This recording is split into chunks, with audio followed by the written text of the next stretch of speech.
Mhm.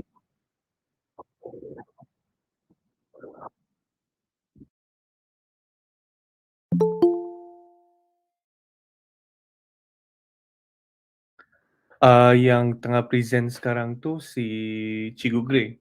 Sebab, kami pun tiada tu banner sekarang ni.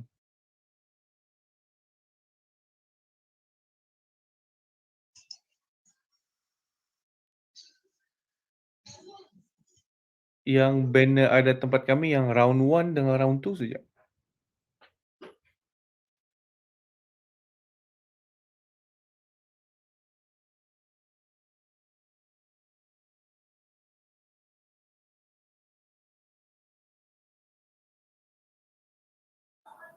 Okey. Ada tu banner dalam Telegram ah.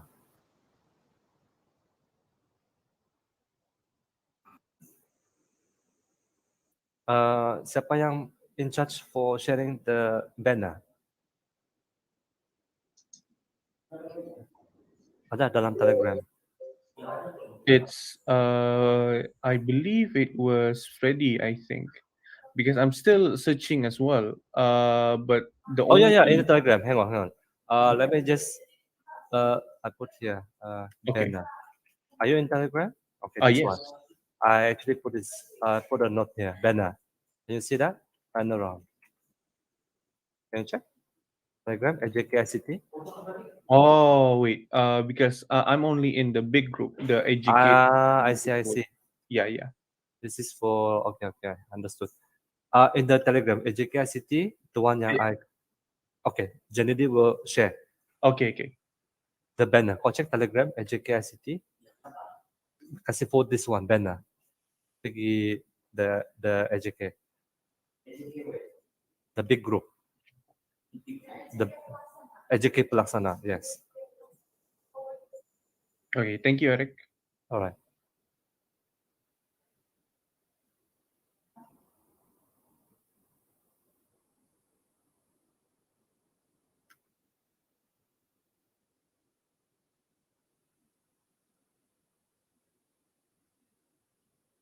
Alright. Do you want to allow the debaters to go in first?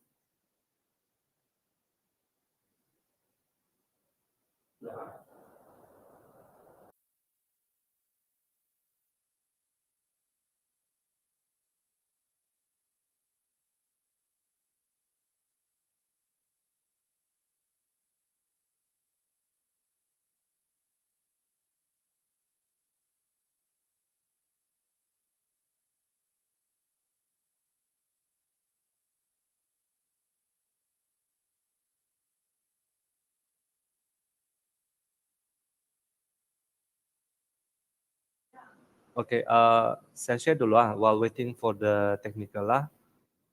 Siapa tadi tu? Si Ikwan nggak tuh? Ikwan nggak? I'm one of the timekeepers. Oh, who was doing the background just now? It's my partner, Gray. Okay, great. Confirm whether you got the banner. Yes, sir. Confirm. Okay, confirm you got it. Yeah, I got it. Okay. Let me just stop sharing this one. You share the background the poster, the banner. Okay. Okay, go ahead. Great.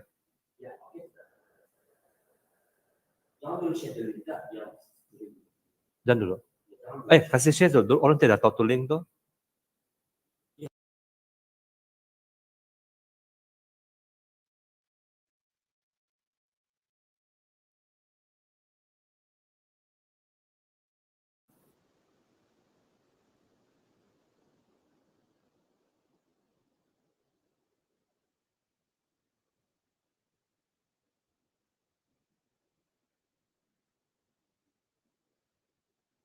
Great. Okay, great.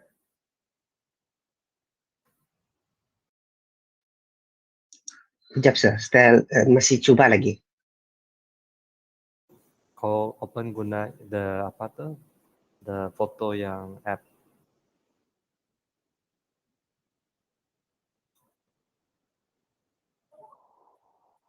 Tidak? I don't hear anything from your voice. Tidak dengar suara. Tidak dengan suara flow manager.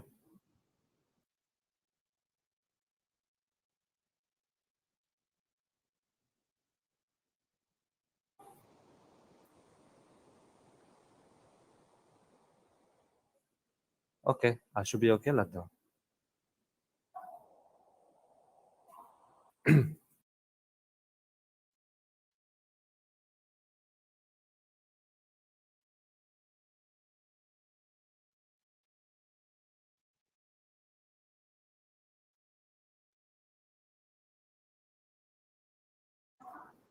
Okay, itu flow manager ya. Alright. So, ladies and gentlemen, Ms. Fedora, she's the floor manager for this room. Yeah?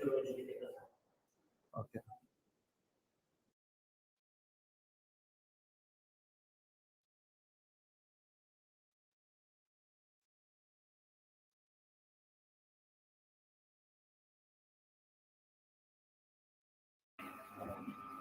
Yes, I'm one of the judges.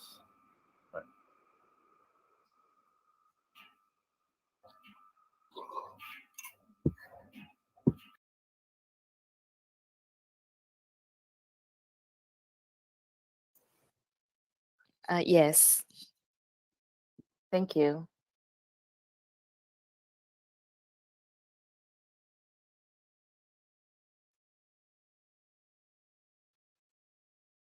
Morning. Perfectly.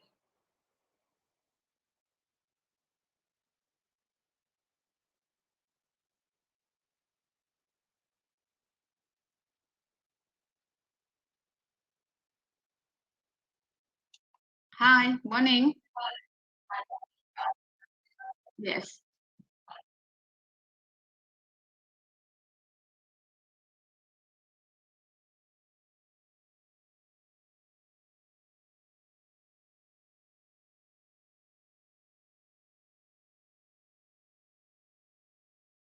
Okay, alright.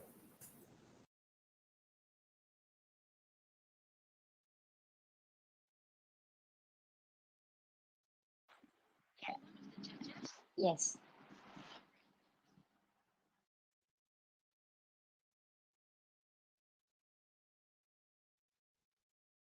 Yes.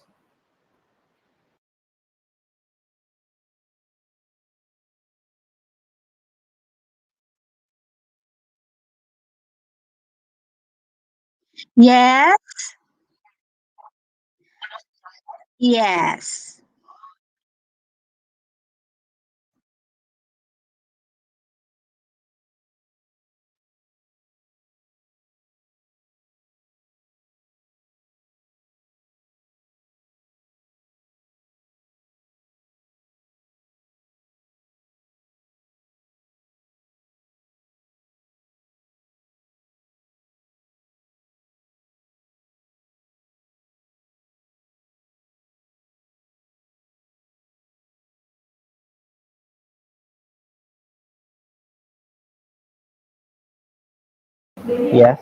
Yes. Yes.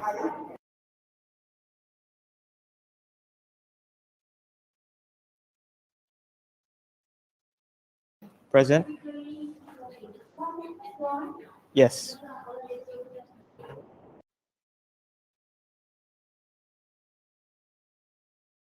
Yeah. Yes. Oh.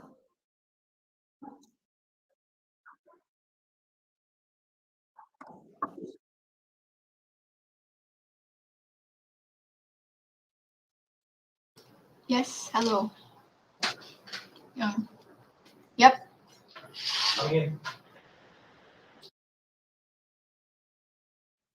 Hello, good morning.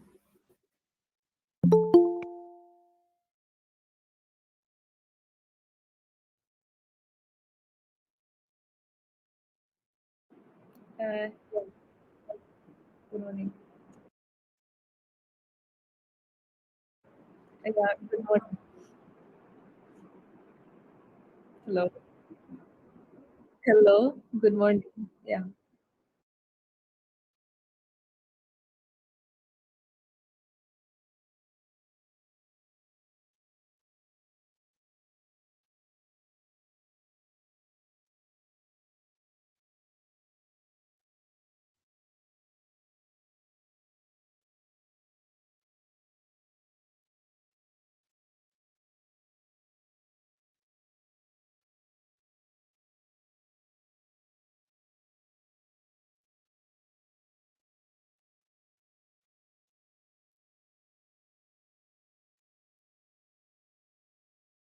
Okay, debaters, just to remind all of you, don't forget to look at the camera, yeah?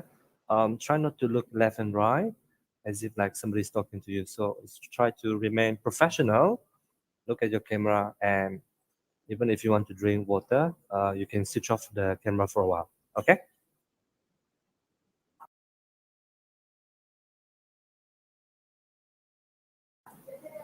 Emmanuel, is Emmanuel here? Yes, I am. Okay. I think don't worry about the drinking water, yeah, because that one will be very quick. Emmanuel, do you have your background? Oh, my laptop won't run well with the background. I I'm see, I sorry. see. Okay. So means that you can't apply the visual effect, yeah? Yeah. Okay. All right. No, no worry, no worry. Okay.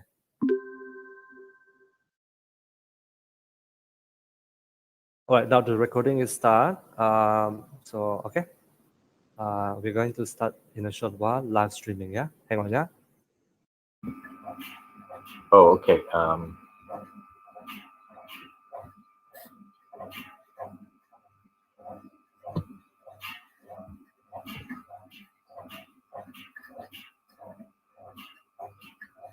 Hello, everyone.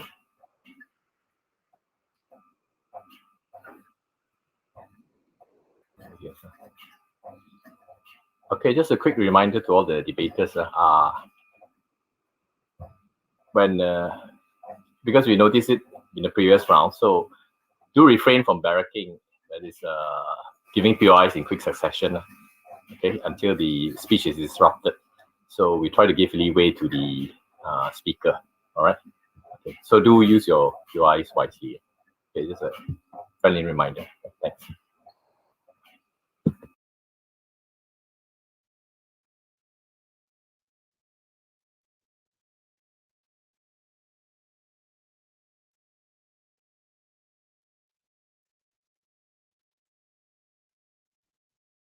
Hello, Chairperson. Okay. Are you ready? Sorry, Who's the chairperson, please? I'm the chairperson. Florence. Miss Yes. Florence. Right. Thanks. Okay. Noted. Thanks. Floor manager, can we start now? Wait, I confirm with timekeeper. Timekeeper, you are ready?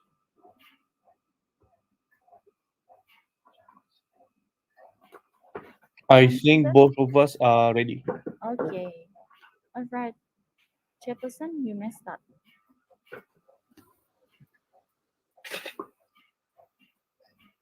Panel of distinguished adjudicators, ladies and gentlemen, a very good morning to all present today. Welcome to the final round of state-level Tan Sri Datuk Seri Panglima Dr. Abdul Rahman Arshad Challenge Trophy English Language Debate Competition.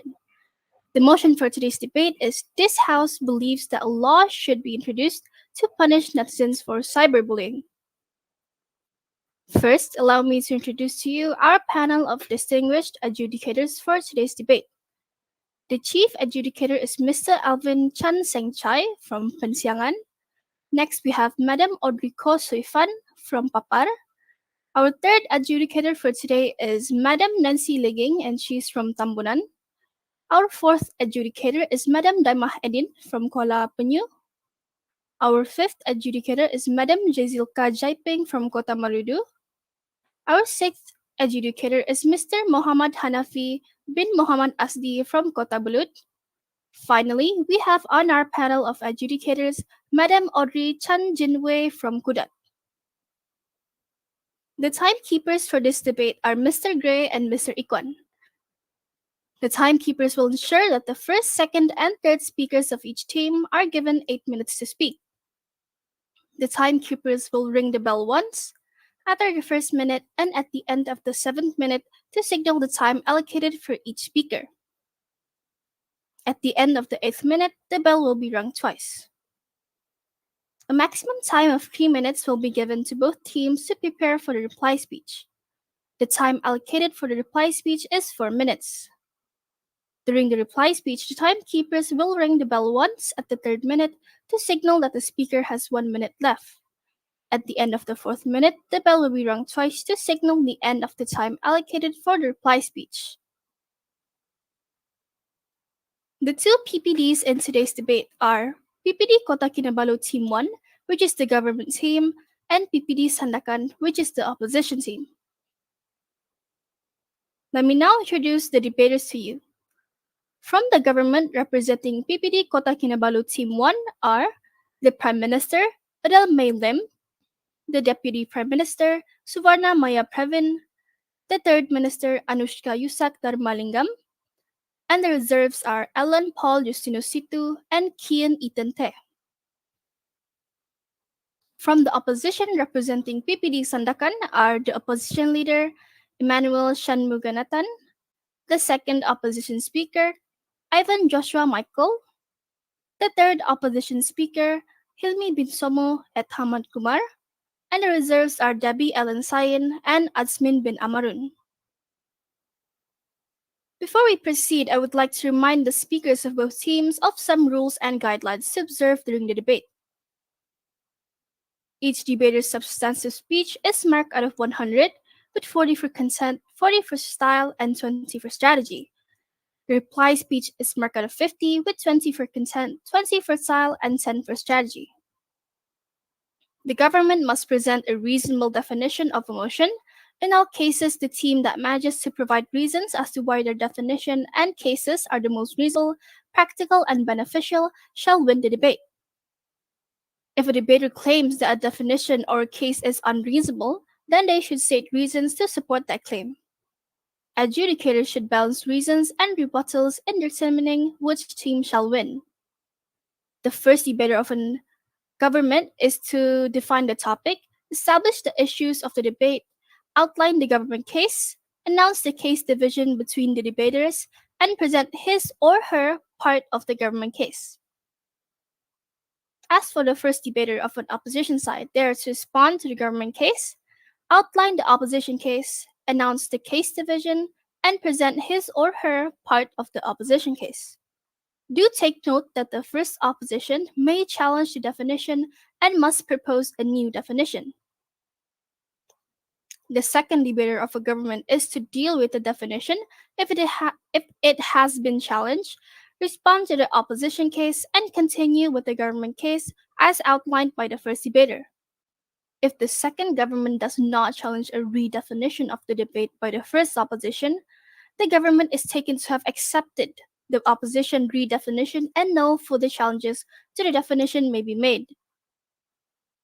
The role of the second debater of an opposition is to deal with the definition if it is still an issue, respond to the government case, and continue with the opposition case as outlined by the first debater. Both third debaters may deal with the definition if it is still an issue and respond to the other team case.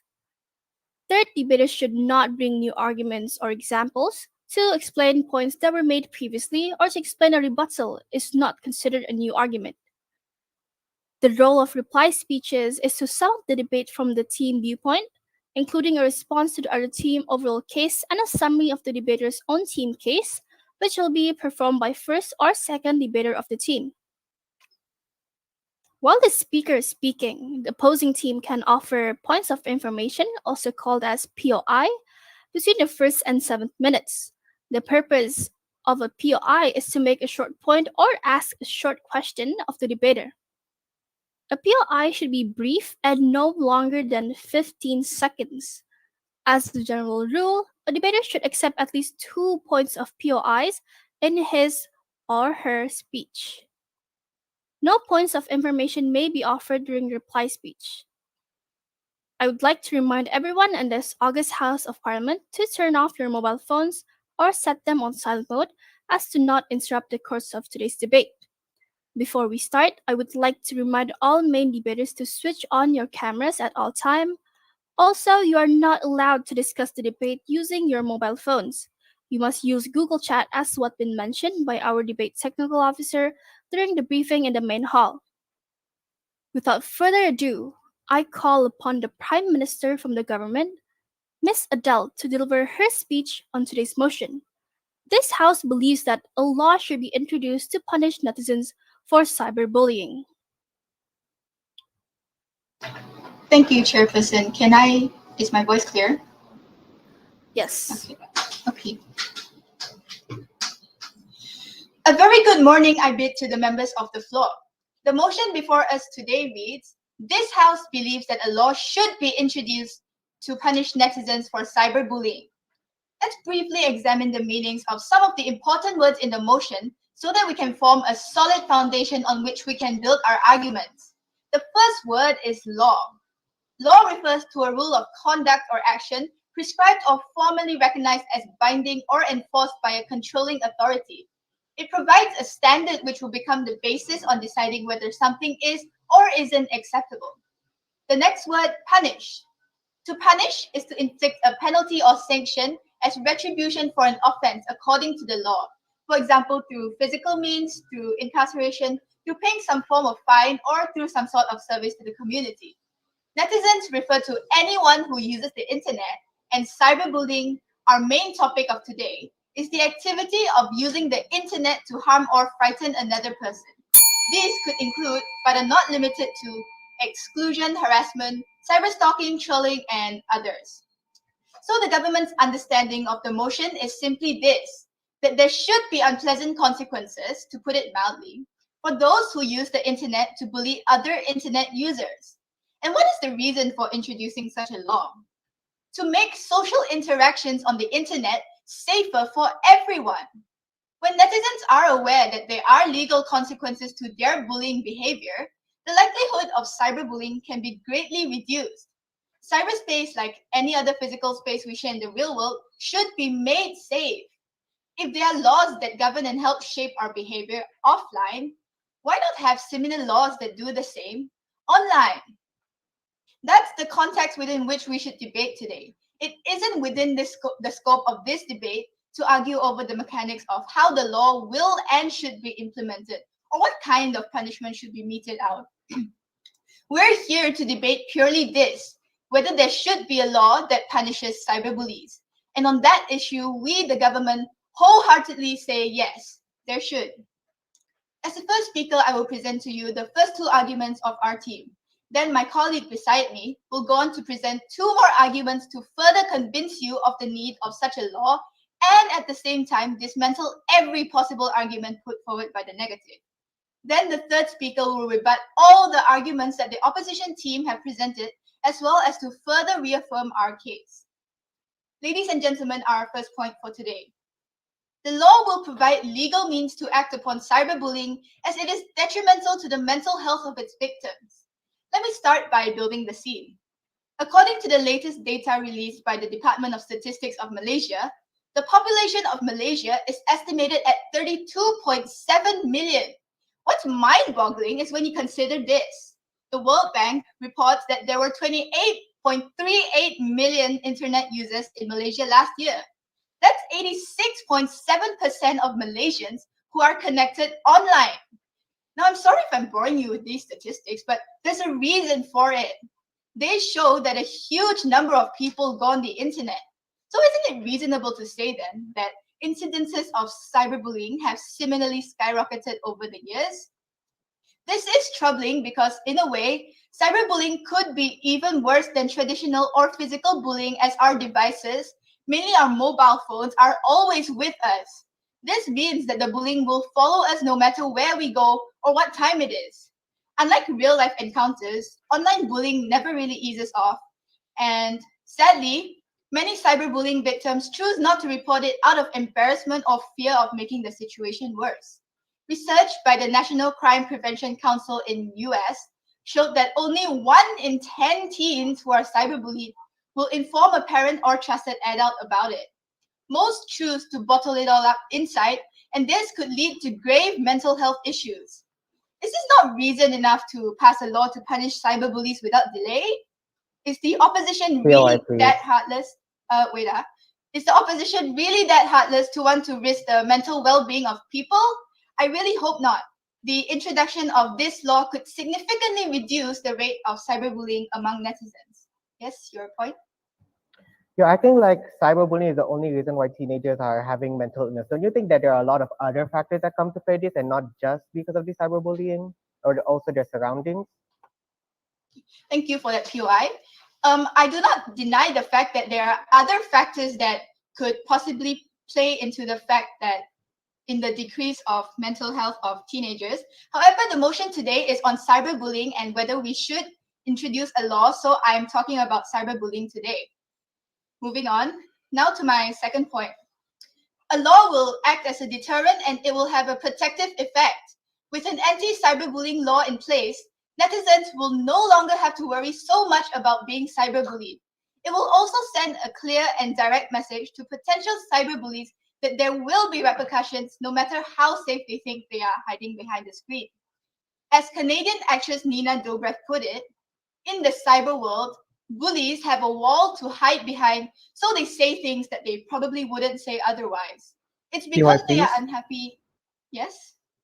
Now, you stated earlier that you wanted to make a law to stop it, but you also stated that teenagers won't report it to even their parents. So how are you supposed to regulate it if they won't report it to even their parents? How do you know they won't report it to you? I stated that they won't report it to their parents. However, this law, we can supervise the internet. It's on the internet, it's for everyone to see. The law enforcement can just see it on the internet. Moving on, it's because they are unhappy with something about themselves, so they lash out in an anonymous way. Now, it's because of this false sense of security that many people take to cyberbullying. They think that their anonymity guarantees that they won't get caught, and they take it as a free pass to insult and bully others online. Not having to face their victims in person can also appeal to their cowardly minds. But this very detail is one of the reasons why cyberbullying can often get so out of hand. Because the bullies don't get to see their victims' reactions in person, they may not realize how much damage their actions are actually doing. Having a law put in place to prohibit cyberbullying and punish cyberbullies will most definitely make people think twice before posting hateful or hurtful things online. The fear of being punished will deter them from actually cyberbullying. Therefore, it is evident that it is necessary to introduce a law against cyberbullies. The benefits of this will far overshadow any possible disadvantages that it might bring. So, ladies and gentlemen, to conclude, let me sum up what I've told you in my speech today. First, I've explained that the law will provide legal means to act upon cyberbullying as it is detrimental to the mental health of its victims. And secondly, I've also explained that the law will act as a deterrent and it will have a protective effect. Before I step down, allow me to once again reaffirm we, the government team, stand that a law should be passed to punish cyberbullies so that we can make social interactions on the internet safer for everyone. With this, I leave you to mull over the arguments I have presented. Thank you. Thank you, Ms. Sadell.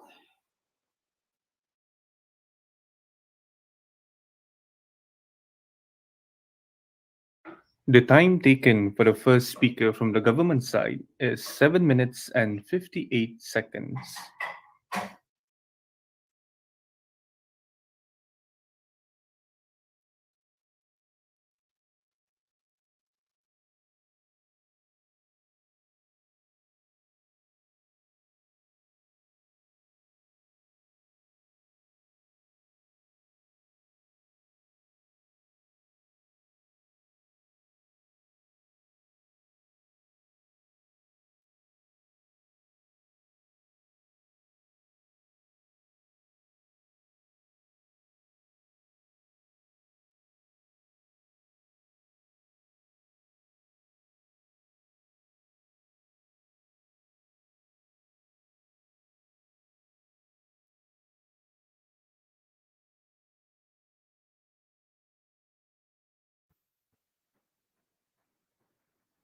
Chief Adjudicator, shall we proceed?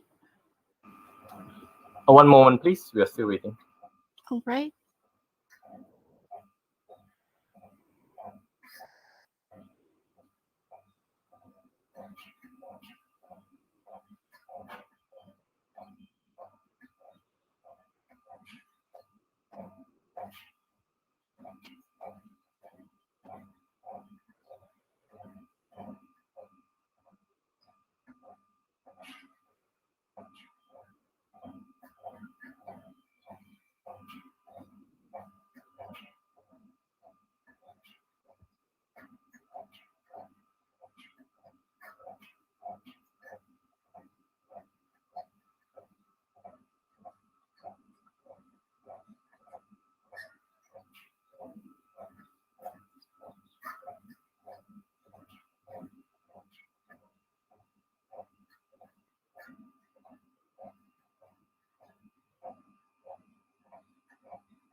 All right, Madam Chair, you may proceed. Thanks. I shall now invite Mr. Emmanuel as the opposition leader to deliver his speech. Testing, testing. Am I audible? Yes, you are. Okay. May I have the timer first?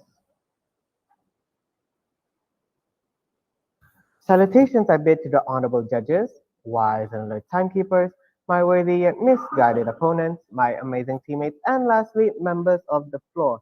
Now, as the opposition team, we wholeheartedly disagree with the motion given today, and that is this House believes that a law should be introduced to punish netizens for cyberbullying. So, as the leader of opposition, I will be presenting my first point and my rebuttal, which is the feasibility of the law. My second speaker will continue on with two more points, which is social media. Social media's current status quo is sufficient in tackling cyberbullying. And his other point will be netizens should learn to step back from the platform. Now, as the leader of the opposition, we accept the definition given by the government, but we feel that it's quite redundant that the government is wasting our time bringing up stuff like cyber stalking and they want to introduce a law for it when there has already been a law for cyber stalking, and that is Section 233 of the Communication Multimedia Act of 1998 in Malaysia. So we find it quite redundant that the government team is trying to introduce a law that is already existed. So let's talk about cyberbullying that isn't in the law. First, let me begin. Point, please. Rejected. And moving on to my rebuttals, the Prime Minister stated that a law will act like a deterrent. Members of the House, how? The government team is acting like it is so easy when there could be thousands upon thousands of comments in social media. So are you telling me the police is going to go after each and one of these thousands of comments? Are they going to go inside their house or what? Isn't that already a waste of limited public resources as well? Also, Point of information, please. Captain, Do you really believe that protecting the netizens from cyberbullying is a waste of resources? Please clarify. as I have stated, we are not we are against the cyberbullying, but the fact that you are saying that it's so easy for the police to probably go after these thousands of comments, or probably they're from outside the country, it is a waste of limited public resources, which could be put into something more important. So, moving on, members of the floor, we do not, and I repeat, we do not need a law on what can and cannot be said on the internet, especially when cyberbullying is such a largely subjective and up to interpretation topic. As we all know, the internet is very vast with millions of people with varying ways of interpretation. So we are going to prove to you that in our case, that a law shouldn't be in place against cyberbullying, and there are other ways, feasible ways even, to reduce or minimize the number of cyberbullying cases. We, as the opposition team, would also like to make it very clear that we are not in any way supporting cyberbullying, but we are just we are not supporting the way the government proposes to curb this issue of cyberbullying. Now, moving on to my first point, which is the feasibility of the law. First of all, it is very hard to determine what is cyberbullying, especially on the internet when almost everything is up for interpretation. This is why the law is so hard to implement, because for every person who sees this thing is subjective. First of all, interpretation differs from one person to another. Now, what do I mean by this? It's simple, members of the floor. Some people may see things that may be bad, but for other people, it isn't. That person, that comment may be just blunt. Now, let me paint a picture for all of you. I post a picture on Instagram of me maybe eating pizza, and I get a few comments that could be saying, OMG, you're so fat, go eat a salad or something. I may feel offended, but to those few comments, they may have been advising me to eat more healthy. So does this count as cyberbullying? Or what if it inspires me to actually eat more healthy? Will that person still be charged? This is what I mean on the subjectivity of this cyberbullying. POI, please. Accepted. Just now, I stated that the law is there to provide the standard of what is and isn't acceptable, so it's not subjective anymore. The law specifies it. Please clarify. As I said, it is subjective. Please let me continue my point to elaborate more. As I said, some people may just be very blunt or may not be very well versed in a language, or they could just be joking as well. Are these people going to face criminal charges for something they don't mean negatively? In fact, how are they going to track down the Point of person information, please. rejected? How are they going to track down these people when they're probably all the way all the side of the other country?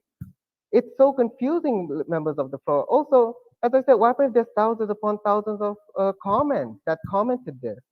Do you think it is really logical to spend so much resources for this? And if it's not reported, does the person still get charged? It's still very confusing on how the government has set this up. Furthermore, how will this be measured? Especially if it's going to be in a record. As I've stated, the government hasn't clarified if this is a criminal or a civil law. A record is permanent, members of the floor. They could lose jobs. They could lose opportunity to go to school. And just for what? Saying something, go eat a salad or you're too fat? And with no malicious intent POI, at all, please. rejected. Therefore, any law dealing with cyberbullying and therefore conduct relating to the vagaries of the psyche and the human emotion would at best be ineffective. At worst, it would be struck down as unconstitutional, as laws require bright lines so that individuals clearly know when they are on side and off side of them. Laws that are too vague or arbitrary leaves themselves open to be challenged on constitutional grounds. Moreover, it is true calling someone maybe a loser or something on social media may be objectively cause humiliation of distress or cause harm to one's feelings or self-esteem.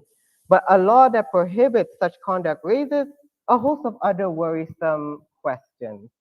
Like, do we really want police and the justice system to assume jurisdiction in these instances? And is this a wise use, as I said, of limited public resources and taxpayer money, ladies and gentlemen? Do we want to subject these bullies to the trauma of this youth criminal justice system? Does this constitute a salutary corrective measure against cyberbullying? Furthermore, as teenagers, I believe we all know as teenagers, don't you think it's normal for them to say things that are on impulse and not mean it? Is the government team seriously trying to destroy their entire lives of these youth for being teenagers, for acting like teenagers? Yes, we believe there should be consequences to our actions, but a record to be there and stuff being taken out of context in social media all of the time seems very unreasonable, members of the floor. So before I would end my speech, I shall restate my team's stand, and that is this new law introduces more harm than good. And with that, I end my speech. Thank you, Mr. Manuel.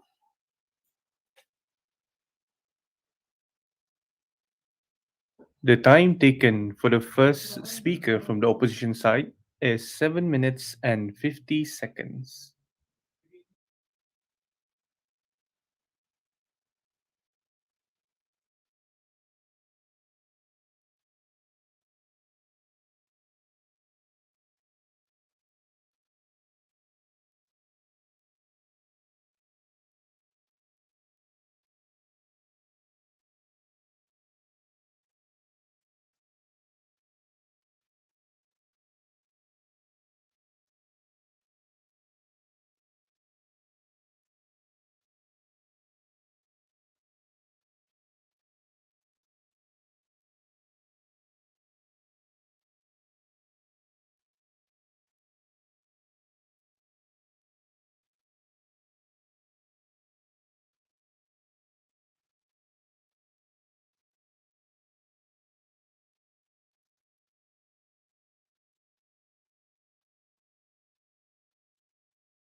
Madam Chairperson, please proceed. Thank you. I now call upon the Deputy Prime Minister, Ms. Suvarna, to deliver her speech. Thank you very much, Madam Chairperson. Am I audible? Yes, you are. Thank you. Greetings I wish to the judges and members of the floor once again. As the second speaker of the government, I shall be rebutting the points introduced by the opposition. I shall be presenting my own points as to why we support the motion and reinforcing our case line as the government. A law should be introduced to make social interactions on the internet safer for everyone. Now, according to what the first speaker has said, he says that cyberbullying is subjective. We are not here to talk about the mechanics on how the police force are going to enforce this law. We are merely here to debate whether this law should be introduced or not. You are off topic and clearly misguided. And he claims to say that we ruin the reputation or the reputation of someone who has indulged in cyberbullying by saying we reduce job opportunities. If this person has indulged themselves in cyberbullying, should they not be punished? That is the reason for this law. They are meant to be punished. And if they do not want the consequences on them, then they should think POI, twice please. before accepting. But don't you think that most of these people are teenagers? And as teenagers, they have impulses where they don't mean what they're meant to say. So are you saying that we are just supposed to be disregarding their emotions as growing up? Thank you very much for your clearly misguided POI. We are here to debate the law, to introduce a law on cyberbullying, not who is cyberbullying and not how we are implementing this law. We are here to say this law should be introduced. Moving on. Ladies and gentlemen, to convince you why we should and you should wholeheartedly support the motion, I have prepared two irrefutable facts here for you today. See, as the government, we are aware of the way society perceives cyberbullying, the way opposition has said. A few messages sent across the internet that are hurtful. By introducing a law to punish netizens for cyberbullying, we intend to change the perception on the seriousness of cyberbullying. Cyberbullying isn't just something that hurts feelings or simply makes a person sad, okay? It ruins lives.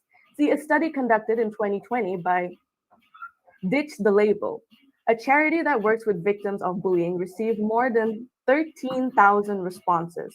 It showed that all of the people aged 12 to 18 had been cyberbullied. A whopping 44% felt anxious. 36% of them developed depression, and 33% had suicidal thoughts.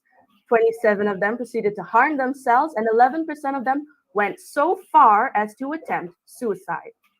That is about 1 in every 10 teens. 1 in every 10 teens. Worrying numbers, aren't they? Members of the House, as cyberbullying increases, more teen suicides are also now attributed in some way to cyberbullying than ever before. Lives are at stake here. Cyberbullying could result in the feeling of self-hate, chronic depression, self-harm, and even suicide. For example, a 20-year-old girl from Penang committed suicide after a Facebook page spread fake information and cyberbullied her. Another case of suicide in Malaysia is that a 20-year-old who was found dead at her family home in Bukit Tengah committed suicide when she fell victim to cyberbullying after releasing a video on a popular streaming app. There are countless other cases such as this going on in Malaysia. Even if cyberbullies are unaware of their actions, suicide caused by cyberbullying is not unsimilar to manslaughter, also known as homicide, meaning the Sorry, is that a POI? Yes, that was a POI. That's it. You keep saying that it encourages bad mental health and even encourages suicide, but how do we know that there aren't other factors contributing to this? What's the correlation between suicide and cyberbullying? Again, thank you very much for that. Totally misunderstood, POI. We are here to talk about cyberbullying. Why are you introducing new factors?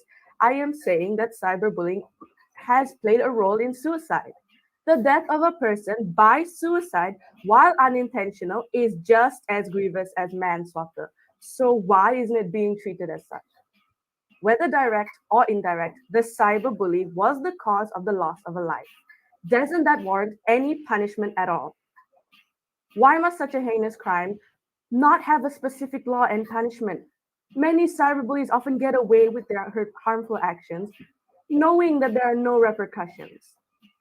And they continue to plague the lives of others, creating an endless loop of bullying and depression. Amongst the victims, cyberbullying can cause serious long-term problems. It is indecent and menacing. It is content that is meant to offend the victim. So why isn't there a stricter law? In fact, why isn't there a specific law meant to punish such an action in the first place? Are you saying that it's fine to leave the cyberbullies and their victims as it is, to just continue with the status quo? POI. Rejected, thank you. A horrible act such as cyberbullying should not be accepted by society. We have no right to turn a blind eye to the effects of cyberbullying. The thing is, after participating in such a heinous crime, do you really expect an apology to suffice? That's not how the real world works, people. If we do not introduce a law to punish netizens for cyberbullying, how will we have a chance of deterring future and reoccurring actions of cyberbullying? We intend to make social interactions on the internet safer for everyone by introducing a law to punish netizens for cyberbullying. Ladies and gentlemen, this brings me to my second argument for today. Rather than sitting back and letting the wound fester, we intend to do something to improve the situation. We intend to introduce a law to punish cyberbullying so the internet can function for the good of the society. Placing a deterrent, such as a law to punish cyberbullying, can in turn create a safer and less harmful environment on the internet. As my first speaker has proven, the introduction of this law will deter many people from indulging themselves in the actions of cyberbullying and could significantly reduce the rate of cyberbullying among netizens, which will in turn create a safer and less harmful environment for the users of the internet. This is our sole aim as the government, to create an environment where no one feels threatened or unsafe due to the idleness of the government. Introducing a law to punish cyberbullying is a step in the right direction. The same way that by getting rid of weeds, we allow other plants to grow and thrive. Netizens who act within the boundaries of the law will feel more secure and less targeted. Who in their right minds would want to oppose a law that only benefits the people? As the government, I would like to reinforce our stand that a law should be passed to make social interactions on the internet safer for everyone. Thank you very much for listening.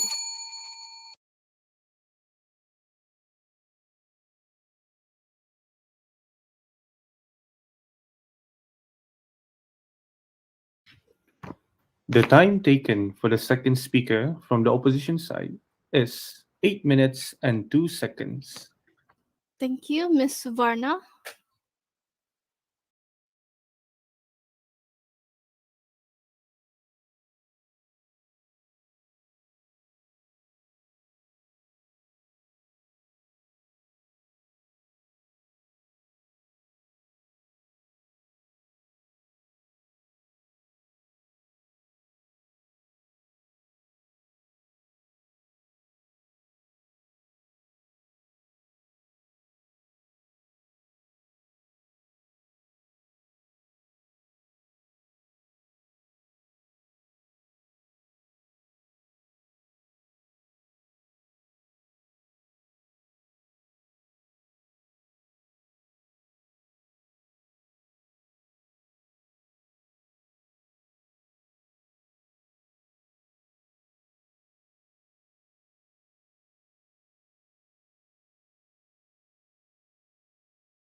All right. Madam Chair, please proceed. Thanks. Ladies and gentlemen, it is now time to listen to the second opposition speaker, Mr. Ivan. Is my voice distinguishable? Yes. Thank you. Ladies and gentlemen, it is nobody's responsibility to dance around the triggers of people's traumas or people's opinions. We cannot expect the world to learn all the possible traumas that can trigger you and me. We must not expect everybody else to behave or speak in a certain way around you to avoid getting a criminal record. But before I would like to continue, salutations I bid to the honorable adjudicators, wise and precise timekeepers, my partners in justice, the dogmatic governments, and respected members of the floor. I, as the deputy leader of the opposition, Ivan Joshua Michael, is entrusted by my peers to rebut the second speaker of the government, Ms. Suvarna Maya. I will also be obliged to present 2 additional points for the opposition. Now, I would like to clarify our stand that these new laws proposed by the government will introduce more harm than good. Now, on to my rebuttals. A POI given to my leader of the opposition is said that they will clarify, by my leader of the opposition, they POI'd them, and they answered that they will clarify which kind of cyberbullying is bad and acceptable. But how are you going to objectify something that is already subjective, as stated by my Prime Minister? Point Now- of information, please. Declined. Now, on to rebuttal of the second speaker, that they said we are debating that if we should have a law, not the details about it. Ladies and gentlemen, a law is very important for our people. It is it directly influence on our people, the population of Malaysia. And how could we not discuss the details, ladies and gentlemen? A law is such an important thing. It is not to be debated on such shallow points. Now, I would also like to say that these serious cases the serious cases of mental issues are caused by serious cases of cyberbullying. But they fail to mention which kind. And they also fail to mention what kind of criminal acts will these cyberbullying be? Is it a civil crime? Now, I would also like to give a list of serious cyberbullying that is already implemented in old laws. One is cyberbullying of harassment and cyber stalking, already a law under the Section 233 of the Communication and Multimedia Act 1998. And also sending malware files in forms of emails, already a computer crime on an Act 1997. Taking photos without consent, already illegal under Section 509 of the Point of information, please. Yes, accepted. If you are listing these laws, you are proving to me that these laws work. Adding another law will only further help deter cyberbullies. Please clarify. Ladies and gentlemen, we are debating if there should be new laws presented. Why should we present new laws if there's already laws here, ladies and gentlemen? Thank you for your PY. Now, I would like to also rebut the fact that their second point can function as a deterrent. But again, in all seriousness, this thing is very subjective. So it cannot be a deterrent for mean words, because mean words can also be opinions, and opinions can be classified as cyberbullying for some people. And that is very dangerous, ladies and gentlemen. A lot of people can interpret it in different ways. Now, they also said that people should be punished when they cause suicidal acts. That is very, very sad, ladies and gentlemen. But I would like to give a point. When someone breaks up and maybe one of the partners commits suicide, should we punish the other partner for breaking up with the other person, ladies and gentlemen? I don't think so. Now, on to my first point is social media's current status quo is sufficient in tackling cyberbullying. Firstly, we have to remember that the main drive for cyberbullying is not the fault of the social media platforms, but the individuals who choose to do these notorious acts to people. Then again, the terms of conditions and main policies have certain anti-cyberbullying elements such as YouTube, Instagram, and Twitter, where the comments can be filtered, and furthermore, it can be turned off. I would also like to bring up that certain platforms have a choice to private your account. The government, by going further into this rabbit hole of suppressing cyberbullies, is going to be a nanny government. As I have stated, cyberbullies is going to be, as I have stated, the court of public opinion will not want the government to tell us what's okay and not okay. Because remember, laws given by the government project the court of public opinion and not the other way around. The government is trying to create a perfect little world that is bound by laws and do not even project the will of the people. Now on to my second point, and the third point of the government, which is netizens should learn to step back from social media or a certain platform when they are experiencing a lot more stress from a platform and furthermore be subjected to public opinion. Have you heard the term, oh, if you're getting cyberbullied, just turn off your computer? Firstly, that might sound unreasonable at best, but I will bring about that term and justify it accordingly. Firstly, it's impossible to not use your phones and laptops in this modern age due to the necessities it provides for our career, school, and social life. And that is why it is more reasonable to pull out from a single platform, such as if you're attacked on Facebook, just take a break from Facebook. Maybe you can take a break, you can use Twitter, Instagram to get your news, or just directly from Google. Back to the main point of bullying. Cyberbullying in general is a moth to flame kind of incitement. And that is a big drive for both sides, the victim and the offender. People like to fight back when they are provoked or disrespected. And then it causes a debate online. This is not just in reality or face-to-face. Online, it occurs very often, ladies and gentlemen. Especially online, where they can do it behind their monitors. And there's no they're not bound to something like, you're not gonna debate or make a guy bigger, stronger than you angry face-to-face, am I right? So no matter how big of a moron that offender or that cyberbully can be, as I've stated before, that moron, that offender is much more motivated because of the feedback the victim provides. If they keep going on and on, if they keep debating and having these open discussions on the internet, they'll just fuel to annoy them more. That is why it is very hard to do this, ladies and gentlemen.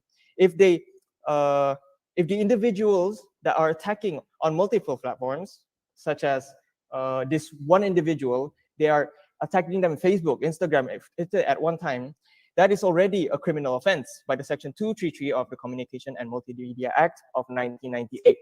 Now, before I would like to end our speech, I would love to restate our stand, and which is that these new laws will introduce more harm than good. Now that is all for my speech, ladies and gentlemen. I give my thanks.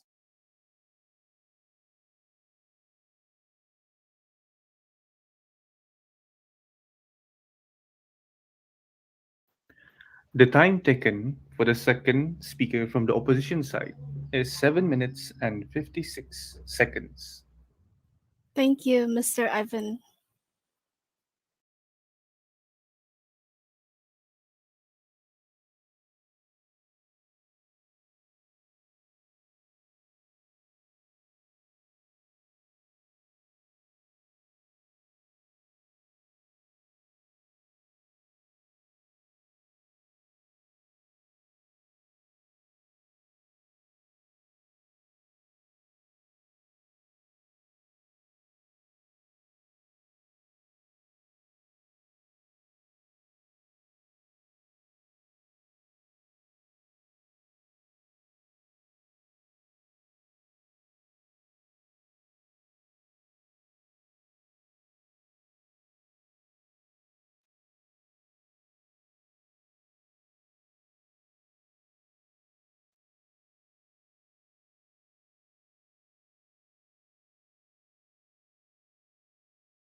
Okay, Madam Chair, please proceed. Thanks. I shall now call upon the third minister from the government, Ms. Anushka, to rebut. Thank you, Madam Speaker. Can you hear me? Yes, I can. Okay. Ladies and gentlemen, Let me tell you my favorite analogy that can break down this motion for side opposition. Why settle for a simple sundae when we can have a cherry on top, ladies and gentlemen? Basically, why settle for the status quo when we can have something better, small or big? Ladies and gentlemen, the focus of today is the status quo is not enough, and side opposition has proven that, ladies and gentlemen. Now, before I forget, salutations I bid to members of the floor. As the government whip for today's motion, I'll be doing two things for today, ladies and gentlemen. I'll be refuting side opposition's claim on the motion, as well as reaffirming our team's stand on the motion. Now, ladies and gentlemen, let's jump right into it. Side opposition's case line for today's motion is introducing laws against cyberbullying introduces more harm than good. Ladies and gentlemen, let me just point out, in what paradigm is introducing cyberbullying laws more harmful than good, ladies and gentlemen? Okay, let's play under their paradigm, ladies and gentlemen. Whether the changes are small or not, when we introduce these laws, it will definitely decrease the number of cyberbullying cases, and that is what government wants, ladies and gentlemen, and that is what side government has proven through the speeches of my first and second speaker. Now let's talk about the counter rebuttals, ladies and gentlemen. Now, Mr. Emmanuel said that it was a waste of public resources. Ladies and gentlemen, let me just point out that this is a completely ignorant statement, ladies and gentlemen. He said that police cannot go to cannot investigate every single problem. Ladies and gentlemen, just because it's hard, the question is, should we not even try? Ladies and gentlemen, side opposition has settled for the status quo and will not even try any initiative to eradicate this problem of cyberbullying. Ladies and gentlemen, he also insinuated that cyberbullying is not important because public resources should be directed to something more important. Ladies and gentlemen, this shows that side opposition is invalidating cyberbully victims' feelings and their experiences, ladies and gentlemen. And we side government do not agree with that. Accept it. So you say that it's not a waste of resources, but how are you going to navigate the rabbit hole that online arguments create? How are you going to arrest every single individual and bring them to court? Are you going to investigate every single one? And what if they're international? Are you going to waste political resources on this? Ladies and gentlemen, again, just because it is hard, just because it requires more effort than others, it doesn't mean we should try. Ladies and gentlemen, side opposition wants the easy way out of this issue, ladies and gentlemen. Now let's talk about what they said. We cannot expect everyone to understand everyone's trauma. I believe Mr. Ivan said that. Ladies and gentlemen, again, we can try. It's not impossible to be polite on the internet. So thank you for agreeing with us that the law is important, ladies and gentlemen. Mr. Ivan said that the law is important. And he also mentioned that some cyberbullying cases are more severe than others. Ladies and gentlemen, let me ask you this simple question. Does it matter how serious cyberbullying cases are? All of them are considered detrimental to society, and every single netizen that experiences this, ladies and gentlemen. And side opposition is invalidating these emotions. Accept it. So do you think it's worth it hunting down this one person who commented something or post angry emojis on a post? Because it's, as you said, a minimal cyberbullying. Is it worth it? Tell me. Yes, ladies and gentlemen, thank you for proving my point. We side government really believe that if we want to make a change in this world, if we really care for our netizens, we would do anything to help them, ladies and gentlemen. And this is what side opposition has proven, that they're ignorant and not willing to take a step towards helping cyberbullying victims. I would also like to thank them for saying that we already have current laws, ladies and gentlemen. Exactly, we already have current laws. Then why do we still have a lot of cyberbullying cases? This is something that side opposition has failed to address, ladies and gentlemen.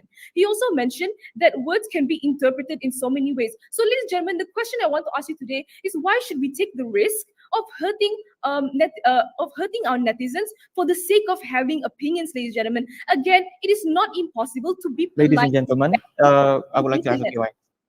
Rejected.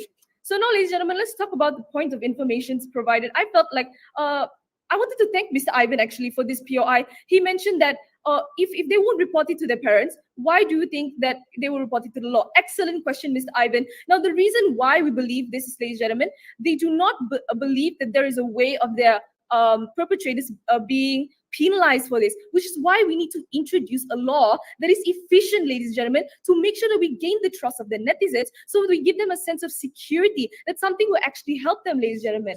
Now, let's talk about He said that cyberbullying is not the only primary reason of mental health issues. Ladies and gentlemen, it is common sense. There are so many people that experience cyberbullying online, and therefore, ladies and gentlemen, it might not be the only reason, but it is definitely a big reason, as proven by my first and second speaker, which shows that they weren't listening in the first Do I place. please? Now, it's been projected. Now, the second speaker spoke about how platforms already have mechanisms. Ladies and gentlemen, if they were efficient, why do we still have a lot of cyberbullying cases? Which is exactly why we should try to introduce a law to at least decrease the number of cases, ladies and gentlemen. We want that initiative. Now, you also mentioned that if netizens felt stressed, they should step back from social media. Ladies and gentlemen, why should we push the responsibility all on netizens while the government gets to sit back and relax and not care about how their people are affected by social media? We should take the initiative to at least help our people so that they are able to feel comfortable online, ladies and gentlemen.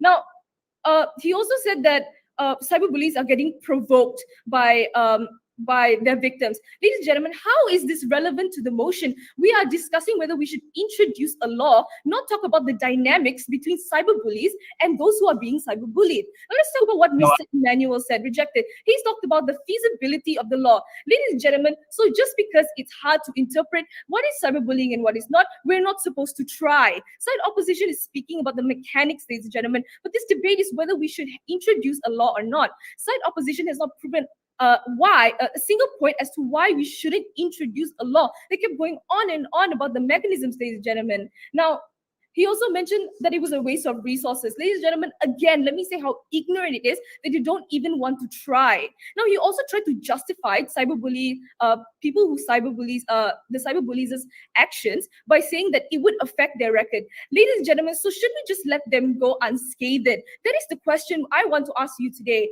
If they don't want it to be on their record, ladies and gentlemen, the simple answer is they wouldn't do it in the first place. Now, it's already proven by my first speaker's second point, which is the law will deter people from doing this crime in the first place. Now, this Mr. Emmanuel also justified cyberbullying by saying teenagers will be teenagers. Ladies and gentlemen, Mr. Emmanuel is normalizing cyberbullying because they are just teenagers. Ladies and gentlemen, we are teaching our youth that their actions don't have consequences, and this is exactly why we should introduce a law to show our youth that every action has its consequences, and they should think twice on their actions, ladies and gentlemen. Now, before I end my speech, ladies and gentlemen, let me reaffirm my team's stand on the motion where this House believes a law should this House believes a law should be introduced to punish netizens for cyberbullying because it makes social interactions on the internet safer for anyone, and it shows that side opposition believes and agrees with us that the status quo is not enough. And ladies and gentlemen, if they believe the status quo is not enough, then our method of trying to solve this issue is definitely way more effective than theirs. With that, ladies and gentlemen, I proudly propose to the motion. Thank you.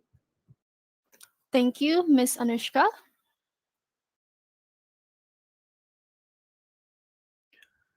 The time taken for the third speaker from the government side is 7 minutes and 58 seconds.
Madam Chairperson, please proceed. Thank you.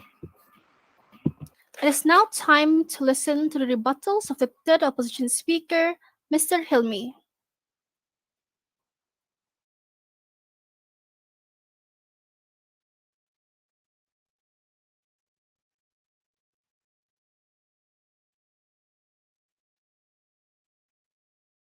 Hello, am I audible? Yes, you are. Okay, I will now begin my speech. I greet the honorable judges, the wise and alert timekeepers, my wonderful companions, the heavily misguided opponents, and the people of the floor. Now, I, as the third speaker of the government, would like to reaffirm our stance that the government believes that this new law introduces more harm than it does good.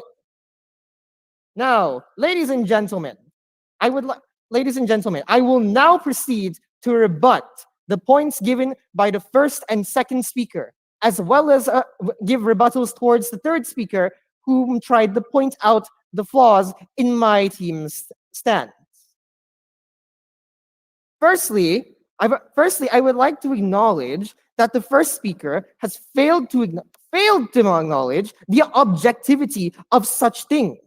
How do you keep trying to objectify something that is so abstract? Everybody feels differently towards something, and definitions, we all know, can differ from time to time and place to place. How do you wish to monitor something that's so abstract using laws that are so black and white that they fail to give a clear understanding and just become incredibly vague? Vague laws are something that we do not need, ladies and gentlemen. Pointer, Yes. we've already mentioned that it's not impossible to be polite on the internet. Not every single opinion out there is going to be interpreted as ignorant. Please clarify. While it is not impossible to be polite, I will now rebut one of the points brought up by the second speaker. That is that they are nursing this culture of overly sensitive people. They want to create this bubble in our community where people can't take criticism, where people are so sensitive towards every single thing they see. Point of They information, feel please. everything is an attack on them. Accepted? How could you define that as we are here to punish if they were not have not given their thoughts well enough and they did it in such a way that would hurt a person? Why are we not punishing them? Please clarify. Obviously, you were not listening to the speech of my second speaker, Ivan. We should not be punishing them because you are subjecting people to a criminal justice system at such a young age. Do you realize that you will destroy their livelihoods? You will not enable Point of them. information, please. Reject it. You are disallowing them the opportunity for jobs, even causing them to drop out of school. Do you really want something that was taken out of context, maybe even just a dark humor joke, to ruin their livelihoods and their futures? Do you want to ruin the future of our country like that? Back to my point, you're nurturing this community of people who are so overly sensitive when what we should be doing is teaching people that they should choose what they want to believe, that they should be able to take control over what they believe. Why is everyone getting so mad at every little thing they see when you can choose to take all of the constructive criticism? You ignore it. You deny the nature of the internet, where free speech and free debate can take place. People should take the good and brush off whatever dribble that comes their way. This is the only way for someone to grow. Do you really want to raise, as a nanny government, a new generation of man children who can't stand up for themselves? Pointer. Accepted. So are you saying that we should risk a dangerous environment online just for the sake of having thick skin? Please clarify. Excuse me, are you saying that instead of a community that promotes honesty and honestly gives critiques and opinions to someone, you want a community that sugarcoats everything? Which would you prefer? When you bring your problem to someone, they tell you all of its flaws harshly, analytically, or you bring your problem to your friend and they sugarcoat it. They tell you it's not your fault and that you should just try again, chill. Ladies and gentlemen, how is this productive? Point, sir. They keep overlapping, denied. They keep overlapping with existing points because of the way they try to objectify cyberbullying. Things like harassment and stalking, we already have laws for. There is no objectively incredibly bad form of cyberbullying that doesn't overlap with something that is already a criminal act.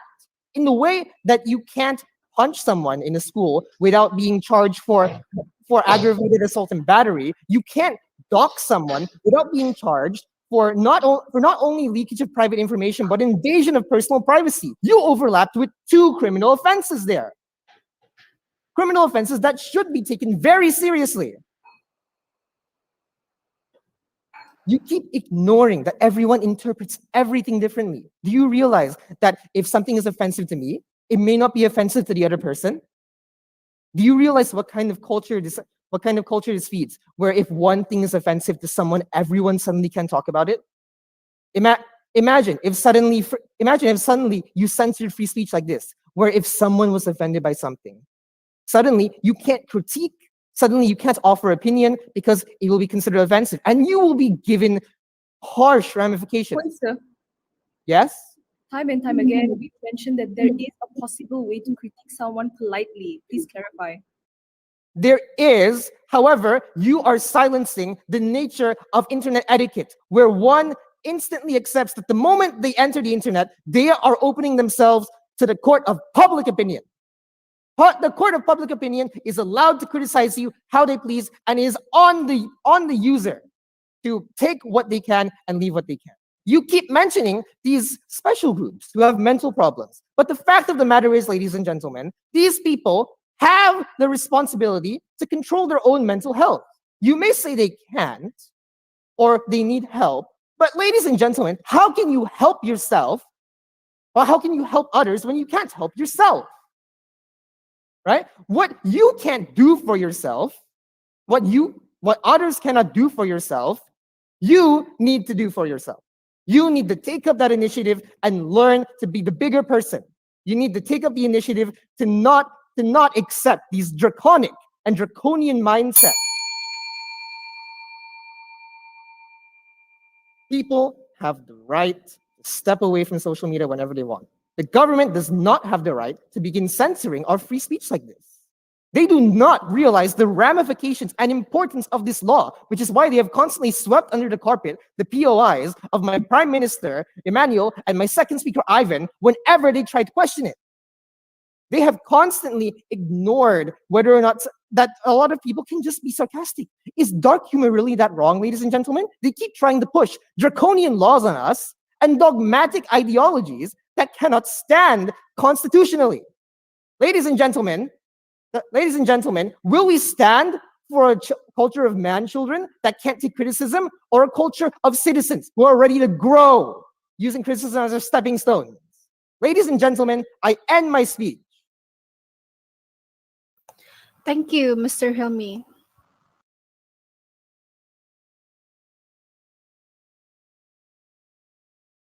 The time taken for the third speaker from the opposition side is 7 minutes and 56 seconds.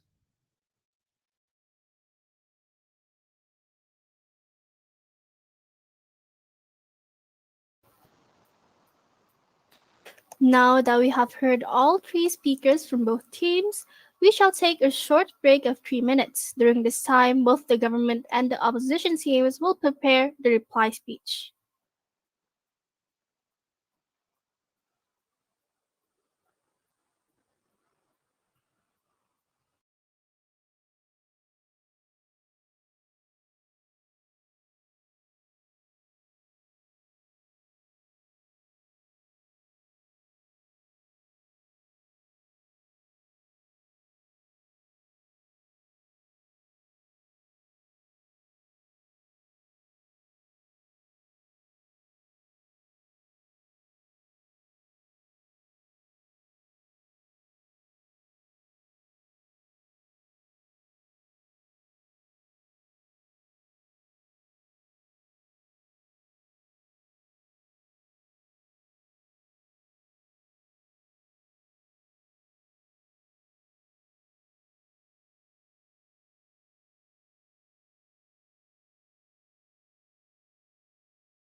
The time of 3 minutes has ended.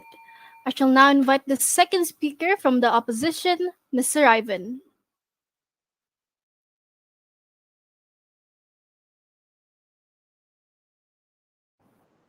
Is the timer okay? All right. Is my voice distinguishable? Yes. All right. Ladies and gentlemen, salutations I bid to everyone once again. Now, there are so many key problems to the arguments given by the government today, ladies and gentlemen. If we recap all the things the government said, it only leads to one point, and it's their first point, detrimental to the mental health. All 3 points are bound to this one thing, and they're just trying to break it down to seem like they have a lot of points, ladies and gentlemen. Now, the other thing I would like to bring up is that their definition given by the government of such cyberbullying acts are already in law regarding the list I have today. One of the cyberbullying acts is sending nudes of the person, which is in 233 of the Communications and Multimedia Act 1998. And there's a lot more cyberbullying acts that I would love to bring up that are already in law. They are ignoring this fact because they still want to fight to make a new law, which is a waste of time because there's already a list of so many different kinds of serious cyberbullying acts that already are implemented to existing laws. Why do we need to make a new law when there's already old laws that incorporate cyberbullying laws in the first place? Now, I would like to give a comparison of points that my first speaker said. My first speaker, my leader of the opposition, said the subjectivity is hard to identify when stating about these cyberbullies. Ladies and gentlemen, have you realized that the government team has failed to properly rebut his point? All they have been doing is they kept attacking his examples. Did you not catch that, ladies and gentlemen? They've been attacking their example, but they never really touched the subjectivity of the cyberbullying. Now, they also keep ignoring the ramification of the laws. Ladies and gentlemen, if you are making a law, we must have details, ladies and gentlemen. They might say, we're not debating about the details of the law. But if we are debating about a law, you, as the government team, should give details because this is a very important and sensitive thing, ladies and gentlemen.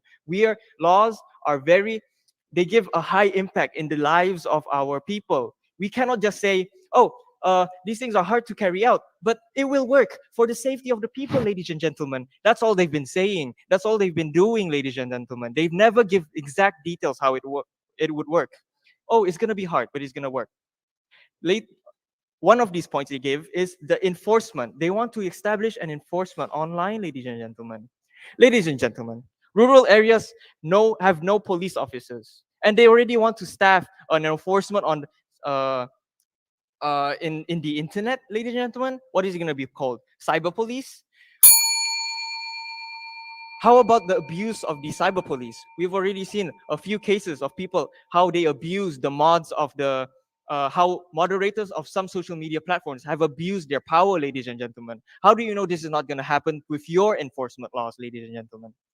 We are very much against bullying that causes mental health, but the type of bullying that causes these serious mental issues are already under law. I would love to clarify that because the government hasn't seen to catch up on that, ladies and gentlemen. These draconian laws that they are trying to give re-emphasizes that these laws are easily abused. Did you not notice that there's a whole argument that is based on only one large argument that they're trying to break down and make look like three? Now, that is all for my recap of my reply speech, ladies and gentlemen. I would like to end it here. Again, I give my thanks. And also, I would like to reinstate our stand, which is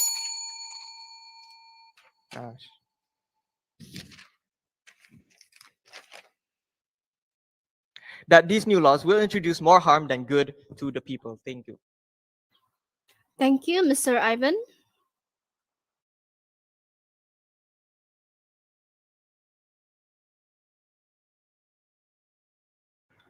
The time taken for the reply speech from the opposition side is 4 minutes and 13 seconds.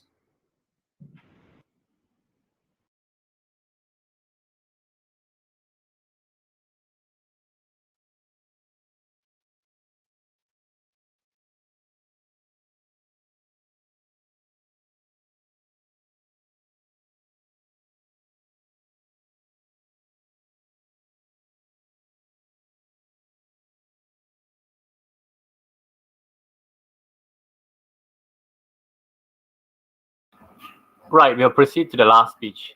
Thank you. I shall now call upon the Deputy Prime Minister from the government team, Ms. Suvarna. Thank you very much, Madam Chairperson. Am I audible? Yes, you are. Thank you. Greetings, ladies and gentlemen. As the second speaker of the government, I shall be presenting my reply speech to convince those who have second thoughts about doing what is right for the greater good, and to prove to everyone here today why we have already won this debate. Today, the government has proven our points as to why the motion should be accepted. We have proven that law provides legal means to act upon cyberbullying, as cyberbullying is detrimental to the mental health of its victims. This law will act as a deterrent and it has a protective effect.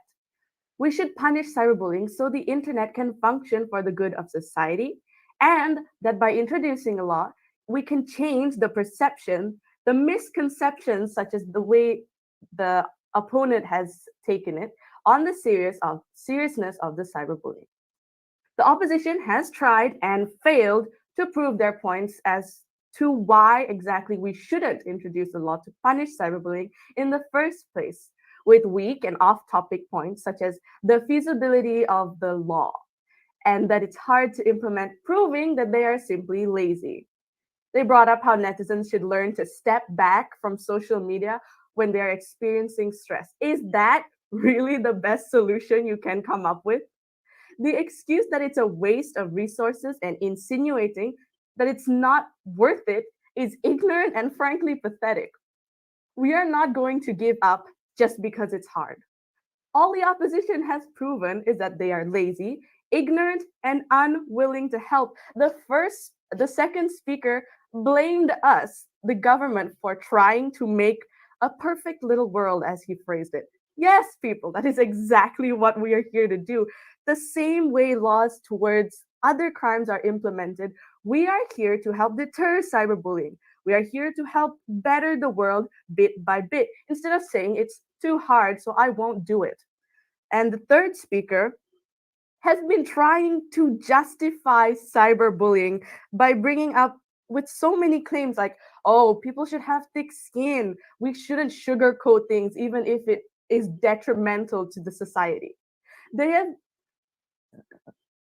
have also tried to twist the understanding of the motion to fit their needs. They have built their arguments on slippery ground, and all they have managed to do is slip and slide throughout the entire debate, trying to distract us from the simple reason of the debate today, which is not to debate on the mechanics of how the law will and should be implemented, or what kind of punishment should be meted out, but which is simply to decide whether we need to enforce a law to punish netizens for cyberbullying. That is it. And looking at it from a reasonable point of view, if something is going to help society for the better, why not do it? It may not stop cyberbullying completely, but just seeing a decrease in cyberbullying actions would already be an absolute win. We may not have solved the issue completely, but we are definitely going to improve the current situation. We as the government are not going to stand idly by while the cases of cyberbullying increase drastically. That is not what we are here to do. We intend to punish cyberbullying so the internet can function for the good of society. We are not saying that punishment is always the answer, but a law enforcing it would further deter acts of cyberbullying.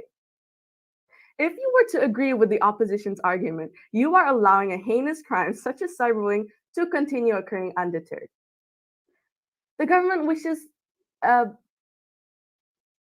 cyberbullying is nothing less than assault, a constant attempt to make the victim feel unwanted and belittled.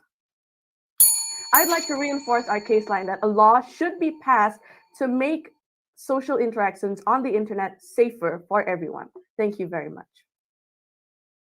Thank you, Ms. Suvarna.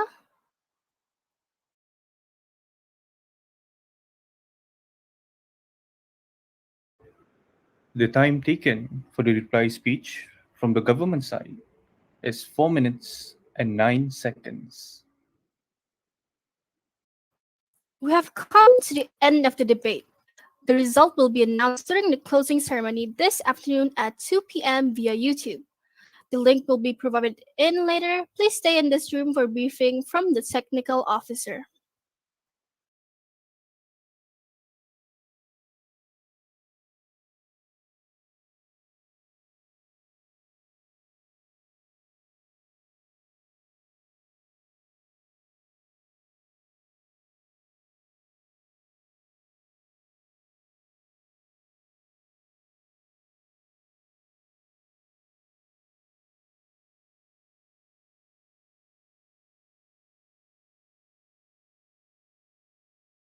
Hello, Just KJ wanted to team. say well done to the second speaker, especially Hey. the second speaker. You are the definition of gaslight, gatekeep, girl boss in a very good way. Yeah, I am impressed. Most of the rebuttals are from my teammates. They are really the ones who really helped. No lie. I guess you're all. I guess you're all three girl bosses. I yeah. guess. Of course, of course. Execution was flawless. I would say flawless.